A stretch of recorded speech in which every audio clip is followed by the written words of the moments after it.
안녕하세요. 6월 26일 주식 정리해드리는 주정남. 오늘도 시장 정리부터 먼저 시작해보도록 하겠습니다. 자, 들어가기 전 구독과 좋아요 한번 부탁드리고요.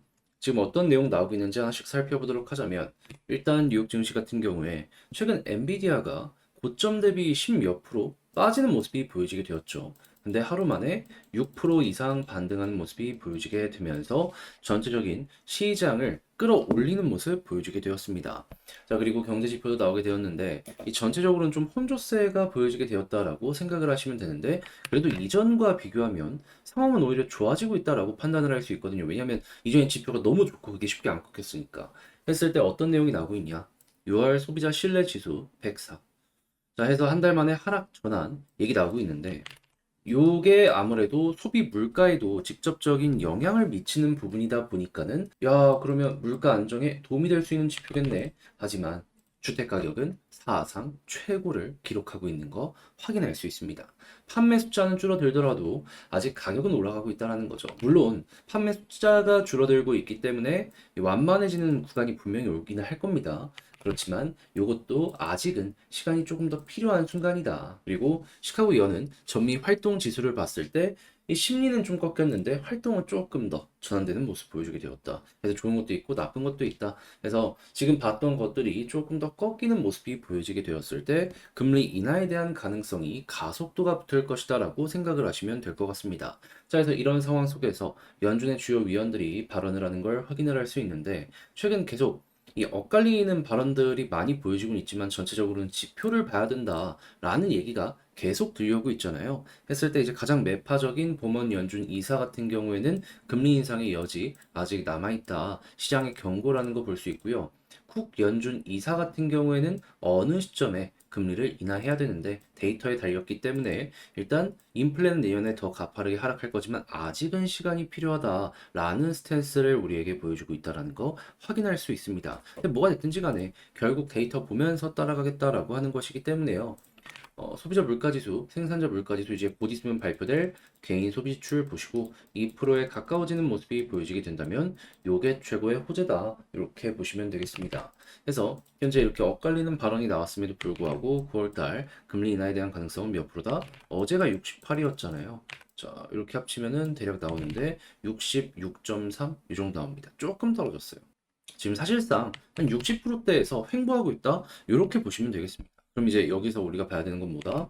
9월달 가능성이 한번 더 올라가는 모습이 보여지게 된다면 그때 이제 시장은 기대감 때문에 선반영되면서 급등할 가능성이 높아지게 될 것이다. 그리고 설령 9월달에 금리 인하가 없다라고 하더라도 11월달, 예, 사실상 지금 거의 80% 정도가 금리 인하를 보고 있잖아요. 올해 연말 결국 우리의 시간이 온다 정도로 일정만 조금 뒤로 밀린다라고 보시며 전략을 구성해 보시면 좋겠습니다. 자, 해서 주요간 WTI 기준 80.83달러로 마이너스 0.98% 하락 마감하였고요. 채권은 강세, 금 다시 달러도 강세, 금 가격은 하락 마감하게 되었습니다. 자, 그러면 시장의 분위기, 이 증시의 핵심이 되는 내용은 이렇다라는 걸 파악한 가운데 이제 개별적으로도 우리가 보면 좋은 내용이 뭐 있는지를 살펴보도록 하면은 AI 좋죠. 그래서 반도체 관련해서도 지금 실적이 계속 올라오게 될 것이다라는 의견들이 굉장히 많이 나오고 있습니다. 그래서 헤지펀드들 칩 메이커 위주로 최근에 매도를 해서 시장 하락 만들게 되었다라고 하는데, 대표적으로 이것 때문에 엔비디아가 빠지게 되었잖아요. 하지만 일부 매도가 지나가니까 어떻게 되었다? 순식간에 반등 나왔다. 그럴 정도로 여기에 대한 미래는 굉장히 높은 평가를 받고 있는 상황이다. 자, 그리고 당연히 AI가 커지는 모습이 보여지게 된다면 여기서 파생되는 사업들도 같이 커지게 될 거 아니에요.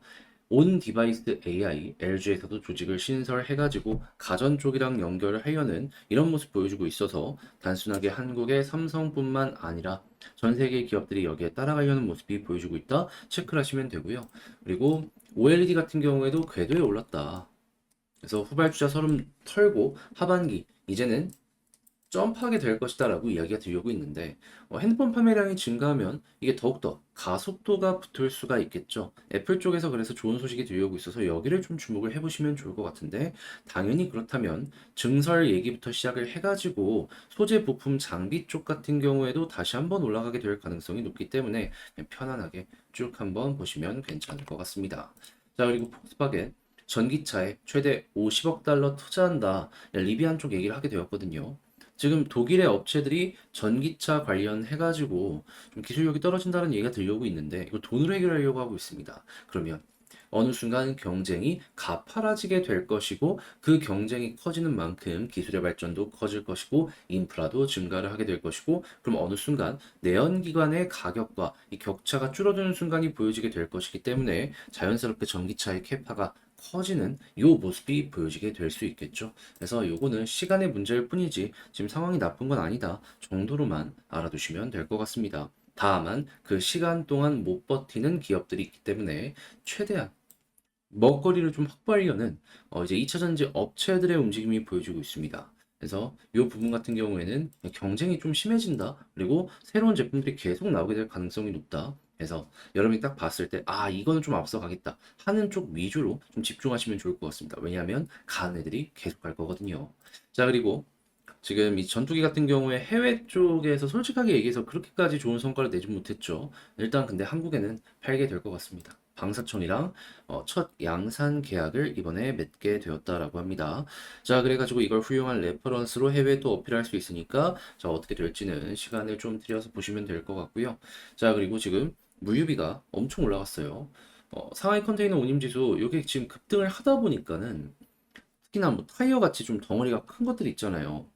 실적이 많이 떨어질 것으로 예상이 되고 있습니다. 예전에 한 2021년인가? 때 타이어 회사들 운임이 폭등하니까는 아예 공장 자체를 스탑시켜 버렸잖아요. 한국에서 만들어서 한국에서 팔면 모르겠는데 그걸 해외에다가 갖다가 팔면은 적자라서. 이게 본전도 아니고 적자였습니다. 물류비가 너무 비싸갖고.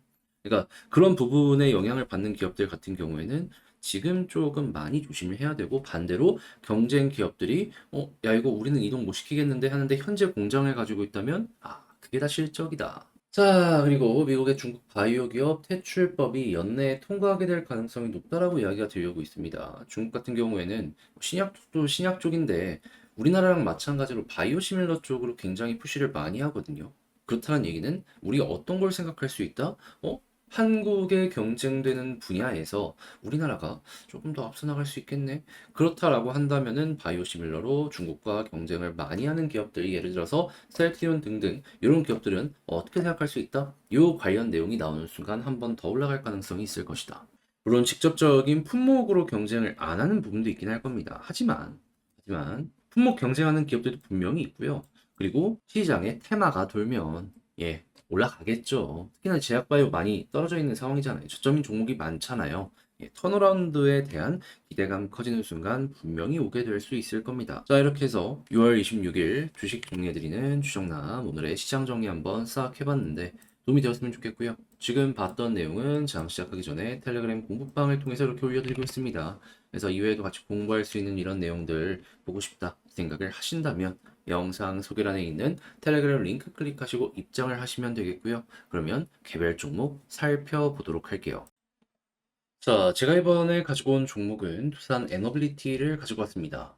일단 가격적으로 오늘 또 빠지고 있긴 해요. 그래도 제가 계속 강조드렸던 21선 지켜주고 있고 골든 크로스도 완성이 되긴 했죠. 이 아래로만 안 빠지면은 저는 충분히 아직 여력 남아있다 생각을 하고 있습니다.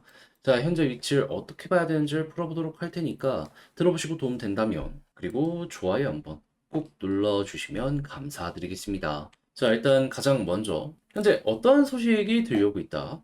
이 체코원전 7월 중순 우선 협상 대상자 선정 발표할 예정이다 보니까 얼마 안 남았. 그러면 대략 한 2주에서 3주 정도면 결과가 나오게 될 것이다 생각을 하시면 될 것 같네요. 그래서 만약에 되면은 이제 원전 내기까지도 이게 증가를 할 수 있는 부분이 있다 보니까는 되게 먹거리가 커지겠다 볼 수 있는데 근데 이게 확정이 나기 전까지는 알 수가 없잖아요. 그럼 이제 그 전에는 어떤 일들이 발생을 할까요?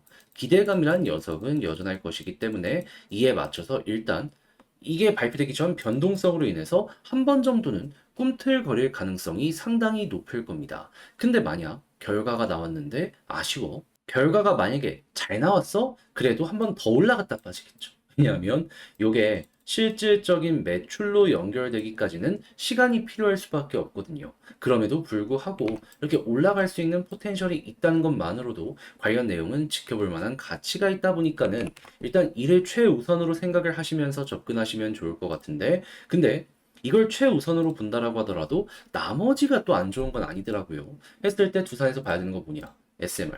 근데 어떻죠? 계속 올라가요. 유스케일 파워, 두산의 협력사, 얘네가 두산 선택했다는 내용 때문에 최근에 두산 에너빌리티의 가격이 급등했었잖아요. 근데 이들 가고 있다고요. 그러면 이들의 힘이 좋으면 두산에도 힘이 더욱더 많이 실릴 가능성이 높지 않겠습니까? 거기에다가 필리핀에 메랄코라고 있는데 이 회사가 필리핀에서 이 전력 쪽으로 점유율을 55% 정도 가지고 있거든요. 사실상 과정업체입니다.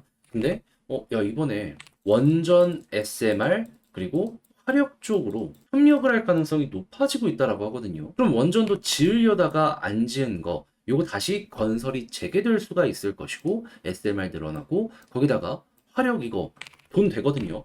이 태국 쪽 이야기 나오는 거 들려보시면 아시겠지만 수천억 단위예요. 그럼 필리핀에서도 이렇게 하게 된다면은 또 한 번에 실적에 점프가 나올 수 있겠구나. 그러면 체코를 가장 기본에 깔아두되 이런 것들이 꾸준하게 나오게 된다면 가격 하락이 나온다라고 하더라도 버티는 힘이 굉장히 강력해지게 될 것이다 생각을 하시면서 보시면 좋을 것 같습니다.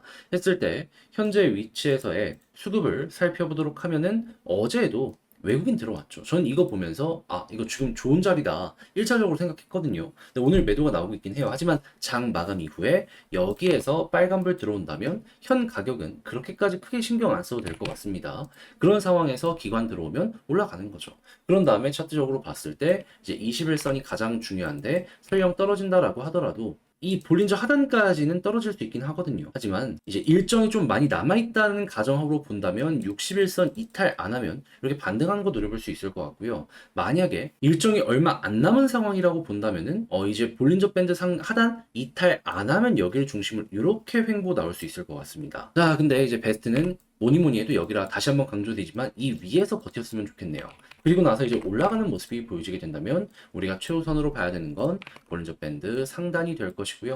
여기를 돌파한다면 과거에 항상 그래왔던 것처럼 한 번 더 이렇게 올라가는 모습이 이를 중심으로 나타날 수 있게 될 것 같습니다. 엄청 많잖아요. 그리고 여기에서 이제 봐야 되는 건 뭐다? 추세가 이제 11선과 볼린저 상단을 중심으로 이렇게 만들어지게 될 것이냐, 아니면 여기를 타고 이렇게 올라가는 식으로 만들어지게 될 것이냐, 이걸 봐야 되는데, 근데 이제 여기서는 그냥 다른 거 생각하지 말고 추세 라인 잡히면 그걸 중심으로 보고 있다가 이탈되면은 단기 조정 나올 수 있으니까 거기선 매도하자라는 식으로 보고 있다가 또 바닥 잡히고 수급 괜찮으면 반등 나오겠네. 네, 이렇게 생각하시면 되겠습니다. 그리고 올라가면서도 이제 매도가 많이 나올 수 있는 가격대는 어디부터다? 매도 물량이 많이 쌓여 있는 23,500원부터다. 개미가 여기 있어요. 살려주세요 하면서 그러면 그 아래까지만 수월하게 보시면서 공략하시고 이 위쪽에선 수급 괜찮으면 끌고 가는 거고 그게 아니면 약간 속도가 좀 줄어든다든가 조정이 나올 수 있다는 걸 감안을 하시면서 보시면 되겠네요. 자, 그럼 지금 봤던 걸 바탕으로 총정리하면서 두산 마무리하면 첫 번째 나오는 뉴스를 봤을 때 테코도 좋은데 그 이외의 부분들도 정말 훌륭하다. 두 번째 수급 외국인 아주 좋고 이제 세 번째, 지지라인 베스트는 21선 위다. 하지만 마지노선 저는 개인적으로 61선 본다. 그리고 네 번째, 여기에서 이제 올라가기 시작한다면 볼린저 밴드 상단 돌파하는 게 스타트 신호가 될 것이고 여기에서 쭉 올라가는 모습이 보여지게 된다면 23,500원까지는 수월하게 느껴지게 될 거고 여기부터는 다시 한번 수급을 보고 괜찮은 모습이 보여져야지 물량 소화 이후에 추가 상승이 가능해지게 될 것이다. 자, 이렇게 두산 에너빌리티 보시면 이제 여러분들 도움되었으면 좋겠고요. 잘 봤다라고 생각을 하시면 구독과 좋아요 한번 부탁드리며 전 다음에 더 좋은 영상으로 다시 인사를 드리도록 하겠습니다. 자, 이상 주식 정리해드리는 주정남이었고요. 여러분들 모두 오늘 하루도 좋은 하루 되셨으면 좋겠습니다. 감사합니다.